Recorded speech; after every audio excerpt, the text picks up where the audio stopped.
Good morning. It is Friday, and it is a special Friday, a day where we will recognize and honor our police officers, especially those who have died in the line of duty. That's right, Clyde? That's exactly right, Mona. This is National Police Officer Memorial Day.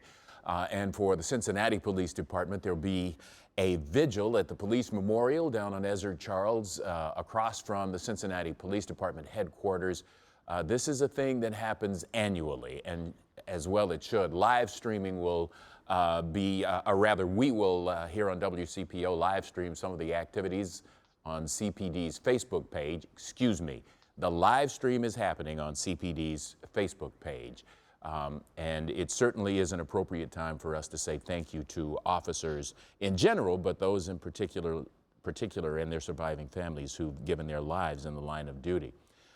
Just momentarily, Mona, I knew a police officer who died in the line of duty, very close friend of the family, and it was an automobile accident in the line of duty. So great time to reflect. I've been thinking about him today. You know, it's a great day to think about him and so many more, and really just to show appreciation for our officers who really put their lives at risk every single day, for our safety. And so we want to hope and pray, Lord, pray for their safety and pray for their well-being on this day and every day as they serve us in our community. Yeah, and particularly given that a lot of police officers and other first responders have also paid that price in this COVID-19 pandemic, it has extra poignancy this year because we find out that it's not just the stereotypical gunfight that we think of, but it's frequently something as simple as a virus that people are not prepared for. So again, police officers in particular, we thank you for all that you have done to keep ours a safe and growing and vibrant community. As we talk about communities. That's right, Clyde. Yeah. And of course, Cincinnati is a quilt of communities. Each one of the communities that makes up that quilt has its own fascinating history. But did you know that some of the richest history is in an area that straddles Wooster Pike east of Cincinnati? We're talking about Marymount, which, as it turns out, was one of the nation's first planned communities, and it's just around the block.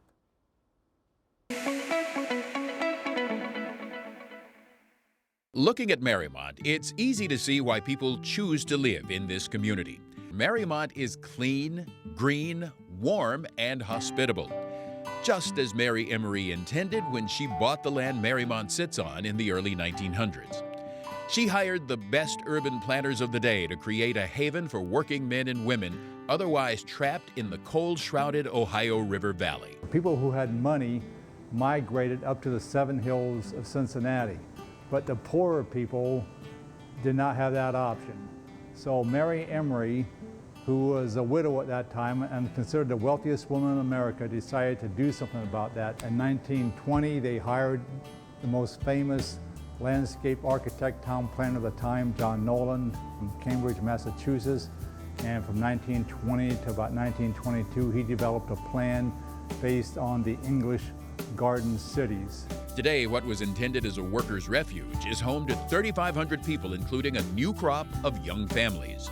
Many are drawn here by the diverse architecture, grouped in collections designed by nationally renowned community planners and architects. And the community offers enough amenities to draw citizen and visitor alike.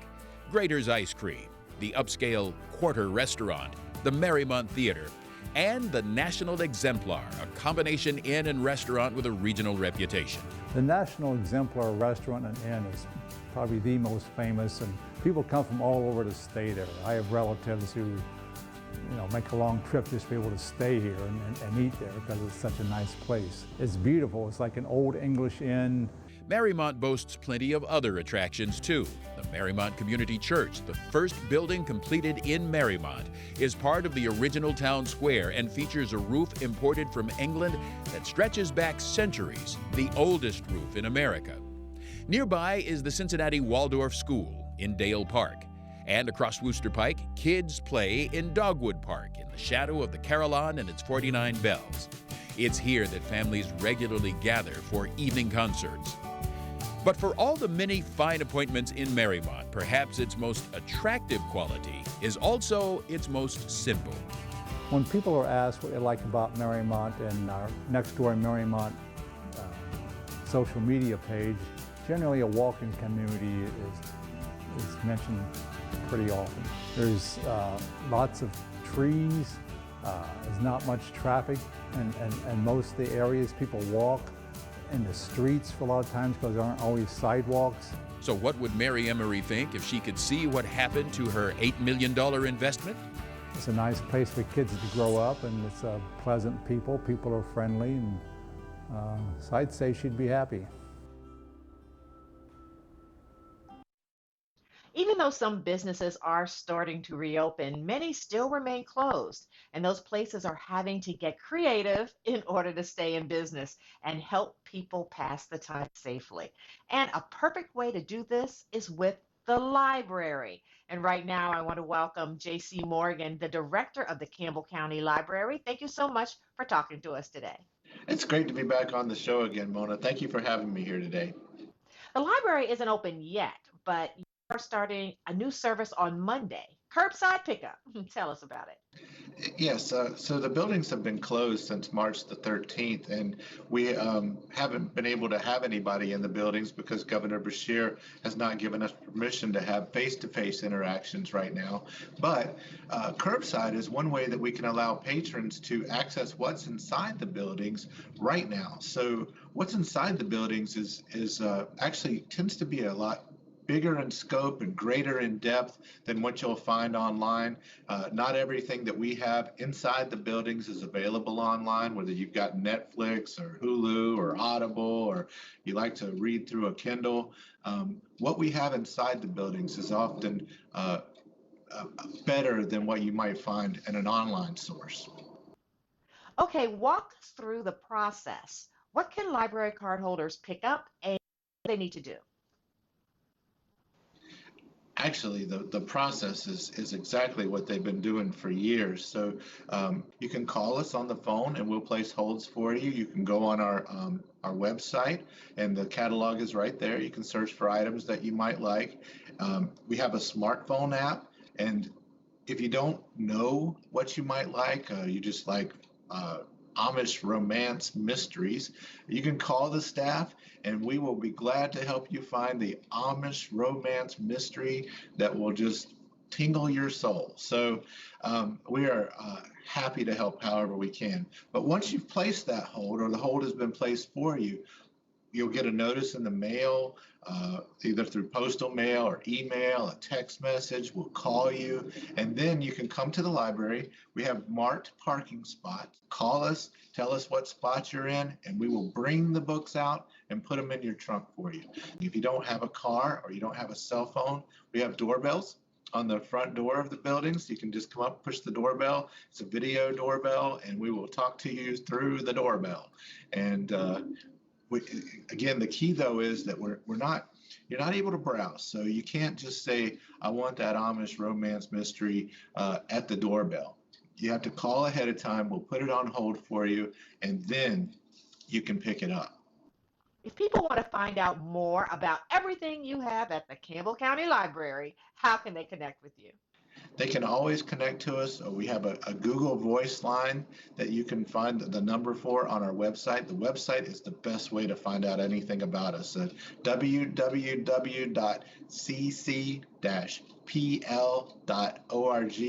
The Google Voice line number is there. Once the buildings are open, we'll be answering the phones again. We have email addresses that you can write to us. So there's lots of ways to get in touch with us, but definitely go to the website. You'll see all our programs listed and all the details about curbside service are there, and we'll be happy to help you. JC, thanks so much for talking to us. Mona, thanks a lot. And who knew Amish romance mysteries was a thing? But anyway, if you've got some books on your shelf that need more than just dusting off, let's say, a complete rebinding perhaps, then there's a local shop that can help the Ohio Bookstore can restore and repair that family heirloom. And Allie Martin went behind the counter Check it all out. The Ohio Bookstore is 4 floors of endless knowledge, and that includes a trip to their basement, where you'll find 2 binding book brothers who have been restoring and repairing books since 1987. What we do binding, which means you're taking something new and putting it together into a book form, or we do repair and rebinding, which is taking an old book that's been bound once and repairing it and rebinding it. The art of bookbinding hasn't changed much over the centuries, and at the Ohio Bookstore, most of their tools and equipment were made before 1940. It's the common man's binding that includes a multi-step process, all done by hand. The benefit of doing it by hand is you get more attention to detail, and a machine cannot do a book that's been degraded or worn too much. That all has to be done by hand. It is a craft that it took quite a while to learn. Luckily, our dad owns a store, so he could afford to have the 2 people that started here, Richard Ritter and Annette Reilly. They taught myself and my brother Mike about how to start fixing a book. Our main objective, if there was the end papers had writing, like your grandma's name or some notes, we keep everything in there we can. We keep 99% of everything if that's what you're requesting. And when we restore something, we want to keep as much original as absolutely possible. The Fallon brothers have restored a wide range of books, but the most common seem to be Bibles, cookbooks, and the classic collectors, each requiring different care and attention depending on the condition. Since 1987, we've done 30,000 tickets, and those tickets can have anywhere from 1 to 100 books on them. So we've done quite a few. Yeah, do the math. That's a lot of family time and leather backings. But the why really lies in tradition. In most cases, Mike and Jim are restoring a family heirloom with sentimental meaning and history that will last a lifetime. I mean, a customer comes in and they have something that really means something to them. Most of the books we do are sentimental. Whether it was their father's Bible that was given to them or a children's book that was read to them when they were a child, and they want it fixed so they can give it to their grandkids and read it to them. And that's what makes us happy. That's what makes us want to do a better job for them. Great story. By the way, the Ohio Bookstore opened as of May 12th, but encourages everyone to practice social distancing while inside. Now, you can pop by or find out more information online at ohiobookstore.net. Mona? Well, coming up on Cincy Lifestyle, we fire up the grill with help from a top chef. Chef Chris Scott from Bravo's hit show Top Chef will teach us some of his favorite ways to grill and entertain. All that, so much more, just a few minutes. Stay with us. Memorial Day and summer are coming soon, and this year will provide some unique challenges for entertaining. Here now to help us is Chef Chris Scott from Season 15 of Bravo's Top Chef. Chef Chris, thank you so much for being here with us. We've already had a good conversation about food, but I want to get to what you think folks can do to make summer eating fun in these unique times. Unique times. I mean, the current situation is putting a lot of limitations on how we entertain, but in the end, we still got to eat, So I'm here to kind of help you navigate through all of that so that we can still have a great time, with family and friends. So, that, of course, this time of year, of course, means a lot of folks want to grill out. Do you have some tips for what folks can do to have a better grill out this summer? Totally. You always want to start with great products, be it your produce or your fish or your meats. Getting your hands on the good stuff is very important. Now, I know that a lot of you have heard that, there's a lot of shortages on quality meats, but I'm here to tell you that Omaha Steaks has your back. Omaha Steaks is America's original butcher. They are a 5th-generation family-owned company that's been providing the finest in premium all-American grain-fed beef and gourmet foods for over 100 years. Even right here in front of me, you'll see the Deluxe Happy Family, the Deluxe Happy Family assortment. You know, you have the meat, you have the sides, you have the desserts. It's everything that you need for a summer cookout. You know, so if you want to pick it up, go to omahasteaks.com, or you can hit up all the 50-plus locations that's all over the country. Okay, and what's your advice about a tasty way to entertain? When I entertain, I'm big on cheese. I think that cheese is like my personal calling card. You know, you put it out there, there's a big old cheese spread. You know, it's one of those desert island kind of things for me. Cheese could definitely be my last meal. But speaking of that, Wisconsin is the state of cheese because Wisconsin wins more awards for cheese than any other state, region, or country. Right here in front of me, you'll see this feta brine grilled chicken kebabs or the fresh berry bruschetta, you know. Even there's this yummy, super yummy Sartori Merlot cheese. It's actually a cheese that's soaked in Merlot, right? My wife, she loves that one. So when you're picking that up, you want to look for the Proudly Wisconsin Cheese badge on the packaging, or you can order it online at wisconsincheese.com. Okay, Chef, we got just a little bit of time left, so give us your top tip for great summer entertaining. You know, when you entertain, my best advice is keep it simple. You know, you don't have to do all the cooking. Maybe you can have some friends and family come over and turn it into a potluck. You know, that way you can spend more time focused on your guests. Okay, all right. Got one last quick tasty recommendation you want to get in? Well, you know, you want to go to the summertime drinks. I'm a big fan of like fresh fruits, you know. You can do a lemonade made out of kiwi or mango, you know, or strawberry even. You know, I like to even keep it old school and do some sweet tea. Okay, that sounds like a winner. Where can folks get more tips from you? You can go to tipsontv.com for more information. Chef Chris, we certainly appreciate you taking time to talk to us today. Have a great summer. Take care. Mona? Well, we all know there are foods we can incorporate into our diet that are healthy for us, like, you know, dark leafy greens, omega-3s, and believe it or not, one of my all-time favorites, olive oil. And I am so glad to welcome Melanie Cedergren, the owner of the Spicy Olive. Welcome back, Melanie. Thank you for being here. Okay, well, you're going to make something for us. So tell us about some of the recipes and what you're going to do for us today. All right, so this is a peach spinach salad because it's summertime and peaches are really ripe. So we're going to start this salad with some fresh spinach, all washed and good. We're going to add 2 peaches that I just cut into some nice little slivers. We're going to top it with some fresh purple onion. I cut it in real little slices, thin. We're also going to put on some feta cheese. This is cheddar cheese? Feta. Oh, feta cheese. Sorry. Yeah, sorry. Feta cheese.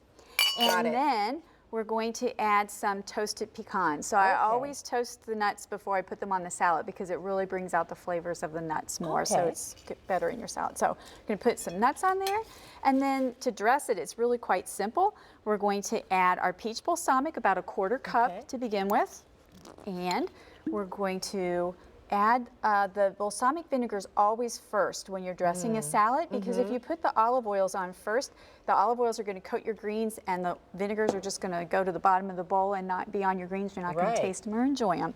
So we're going to toss that just a little bit. And then the finishing part is the olive oil, equal parts. So we did about a 1/4 cup of the peach balsamic, and we're going to do the same with this. This particular olive oil is called a nocellara, and it's an Italian olive oil. So the nocellara is the type of olive that was crushed to make this fresh olive oil, and it is from Italy. We have it in the store, and it is a robust olive oil, which means that you're going to get a lot of those lovely biophenols and all the healthy things from that olive oil in that So that is our salad. So tell Isn't it me, this beautiful? looks really healthy, but tell me what makes it healthy with the olive oil. What we do at the store that's unique from anywhere else where you're going to buy olive oil is that we change hemispheres to keep what I mentioned before, the biophenols, very active and fresh in that olive oil. And so those things are what give you the lowering of your cholesterol, the lowering of your blood pressure, and also anti-inflammatory effect. All right, I have 10 seconds All left, right. and I We are want you going to just to- explain the drink that you have here. People are always quickly. stunned by this. So what you're going to do to make a flavored peach tea is you're going to add a teaspoon or two of peach balsamic. It's a little sweet because it's aged for 12 years before you get it. And then just your plain unsweetened iced tea. If you like it a little bit sweeter, you could certainly use a sweet tea. But that's all it takes. You can also add these to seltzer water instead of drinking a pop. Right. Balsamic vinegars have probiotics in it, so they're also good for your intestinal tract. All right, Melanie, where can Awesome. people get more information? At our website, www.thespicyolive.com, and all these recipes can be found there as well. Okay, very good. Thank you so much, Thank Melanie. you so Always much. a pleasure. Always a pleasure.